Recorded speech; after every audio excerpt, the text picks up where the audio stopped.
Welcome back, folks, to another quick clip tip. Today I'm going to show you how that you can remove scratches, actually some pretty big ones if you have big ones, from your fretboard. And if you can look right here, there's 3 right there. I don't know what in the world would do something like that. I'm going to focus on these 3 right here first. Let me get up there. Yeah, I think you can see that. If your fingerboard or fretboard is rosewood or ebony, what I'm about to show you is we'll get rid of them completely. You won't even know there was ever a scratch there. So let me get the camera in the tripod and we'll get right on this. Now the specs on this guitar says this is a Indian rosewood fingerboard, fretboard. I keep calling it fingerboard for some reason. It's a fretboard. The specs that you look them up online, it says this is Indian rosewood, but it looks like someone tried to dye it sometime, and the dyes wore off up here near the nut. Well, from probably the 10th fret up to the nut, most of the dye is worn away. And now I'm going to wear some more of it away right here. So probably what I'll do is just, this is 1500 grit paper, by the way. Probably what I'll do is sand all of these in between these frets to make it all look the same before we put oil on the board or new strings on the guitar. Maybe I should have just went ahead and took these strings off, but you can see those scratches before your very eyes disappearing. At least I hope you can see it. I need a little cup of water just to wet my finger enough to stick to the paper a little bit. It's sure not sticking very good. Maybe I'll fold the paper. Try that again. It was working before. I'm going to sand across the entire width of the fretboard just so that look will be across the entire width of the fretboard. And like I say, I'll have to go between every fret and do this now to make the entire fretboard look right. We in the camera? Yes, we are. High magnification. I'd like to say thank you to the guys and gals that are clicking that support button, man. You can thank those guys for the pictures you're seeing right now, because those lenses really made a world of difference. Okay, I'm switching to 2000 grit paper right here now. Strange enough, it sounds rougher than the 1500 grit.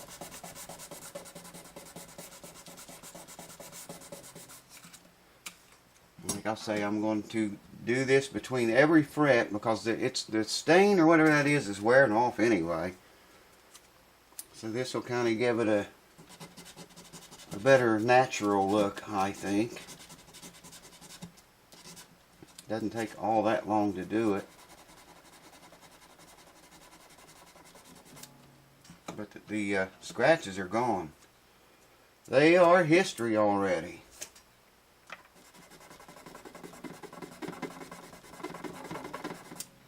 I don't know if the camera's getting, yeah, it is. The camera's getting that stuff coming off. The black, I don't know if it's dye or stain or what they did there, but something very funky about this rosewood board. So says the specs. I don't even know if it's rosewood or not until it does look like rosewood once I sand that dark, whatever that stuff is, away.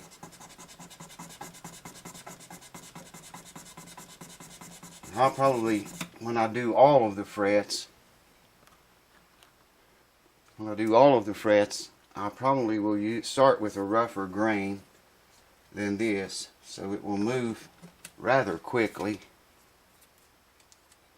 Now I have here, for your viewing pleasure, the 2500 grit.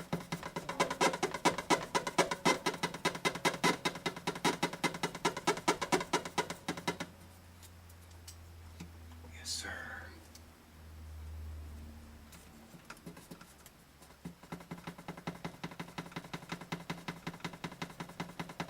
Now you can also take, I meant to mention this, take a razor blade.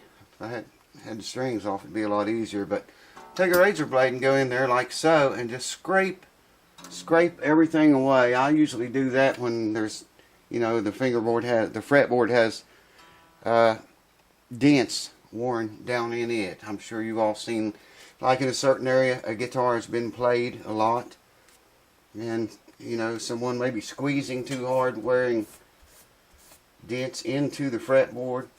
And I take a razor blade, flatten those back out, and then go over that with sandpapers until I smooth it back out. That works really well. And I could do that here, but these scratches are just, I mean, they just scratch through the stain, basically.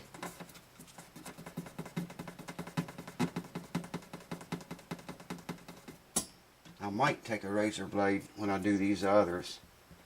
It would be faster, and then hit them with the sandpaper. But yeah, man, you can already see the dents, the scratches disappearing. I think I'm going to have to get another piece of sandpaper and some water. Hold on, I'll bring you back for that.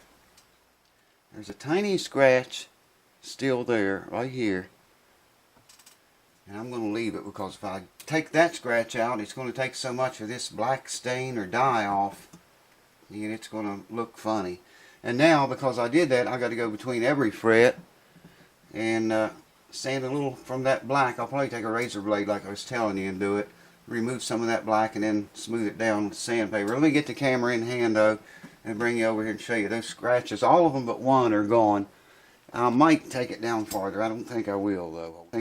You can see the one scratch still there right here. The others are gone. But see what I mean with that black? And up here where it's wore off, it's like they put some kind of dye or stain or something over that rosewood. I can't really tell if it's even rosewood or not because of that stuff that's on there. But the scratches are gone. I'll go ahead and probably take a razor blade and just to go over these enough to remove, to make it look like these. And then I will take sandpaper and go over the razor blade marks, removing them. But I'm going to wait till I got strings off of it to do all that. But anyways, if you got fret, you know, whatever happens, you can bang your instrument into something, get a scratch or a nick in the fretboard. And this is one way to correct it, get rid of it. You know, if I didn't have this black shit all over there, it would have made it a little bit easier. But it's all good. Another way you can do it, if it's very big, drop rosewood dust into it and one drop of CA glue onto that. Let that cure and then sand it down and you'll never know there was a dent. I've fixed big dents in guitars like that before. I don't know if you can see the wear in this board. It's not all that bad, but it's got a little bit of finger wear right down into the board itself. But see where that stuff's, it's wore off up here. And then it starts to get kind of dark around the 10th or 11th fret and the 12th fret. Past the 12th fret, it's almost black. I don't know why anyone would do that if that is really rosewood, like the specs say it is. Hold on. So there is a quick clip tip for you, a very quick one. Like I say, I'll take a razor blade and go over these others, and then a little sandpaper and blend it in, make them look. You know why they would cover up rosewood? The guitar, by the way, is a Sigma DR28H. I apologize for not mentioning that in earlier videos. This has been in my life since 2009, and I guess I assumed that, I don't know what I was thinking. But anyways, DR, that means it's a dreadnought. 28 on the D28 scale. H represents herringbone trim. is what that all stands for. Sigma Guitars. It was made in Japan. This one was by Martin and Company. But y'all, man, I hope that helps some of you guys out if you bang your fretboard into someone else's headstock or whatever. And you know, it's pretty easy to get rid of the scratches out of your fretboard. Sandpaper or a razor blade. Thank you guys again for watching. Next video, I left these strings on here because I want to. I know we set it up, checked it. I want to tune it up to pitch with the old strings, okay, and then reset everything. Set the neck relief again, the action if we need to. Check the intonation. Won't be able to get too close with old strings. But, you know, get it in the ballpark. And then put new strings on it one at a time. Because when you loosen the strings on a guitar like this, and this one's been here a day like this now, and then you tighten them all back up, tune it up to pitch, things change all the time, man. The humidity, the temperature, the neck relief, the moisture content in the wood. So many things can change. So I'm going to leave the strings on it, tune it back up to pitch with the old strings, set all that crap again, put a new string on one at a time so we maintain the stress on it under that setup, then check it all again, and finally we'll get to hear it. Finally, in the end, we'll get to hear it. So anyways, that's what's happened at the house. Thanks for watching. I hope this helps you. Cheers. Hope to see you on the next one. Woo! The boogity bop. See you there.